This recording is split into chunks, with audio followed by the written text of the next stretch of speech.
chu dalpa atangin ani mi ama mai na kong zong zong athiam lima sela dalpan arilu te hu thi ina te chu dalpa puntiro ti chuan i thilwa ma te chu ti in mong kan ni ni ki pathian ko mai na kan chang nen ba kan kung chau se na ni tung di mu na hen nen ba sa ni som ni pa wa kan ni ga ni ba hi sa som ni pa la kan ni ne che som ni pa ni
chú vào cho anh đi ra là cô chân em nói là khi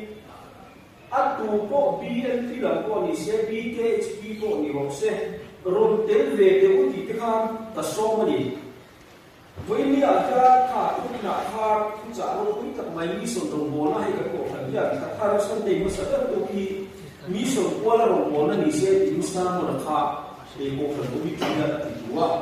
ta cho cái ở trong hoa là có cái thà của mình suy à thu soi đủ hộ cái cái đó mình mua sấy nó đến anh em bây giờ bây giờ anh em mình mua sản đi cái gì thu soi ba cả thà với mi ở một nhà rồng bộ nó cũng cần gió là hiện thế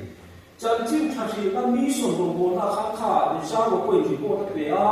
tôi nghĩ là cái president Khan áp để tổ quốc ta vùng gần các tổ nó chủ cha để cô khác khác mi sồn đồng bộ là gì mà rồi chúng tôi nghĩ là hiện tình với India hiện tình là thay ra các tình nó rộng rộng càng nhiều lúc mà bật thiên thu lục thanh tắm tất cả chuan hệ đồng bộ nó cũng cần rộng rộng của hi cái mà ni tí chua cũng lại cùng thần hậu gì mà kia và thiên ram thiền trong những in nát cái gì với đi hiện hết mất sạch về làm cái gì chúng mình để đầu cho cái đồng bộ nó ăn uống tập thể dục lâu hey khi anh bây giờ nếu qua anh ấy trong ví dụ mà hiện rồi PC muốn tham à chỉ có mà anh uống qua đồng bộ khác cũng làm sinh viên tham à kia anh muốn chầu đó mà nia ví dụ là chúng ta thì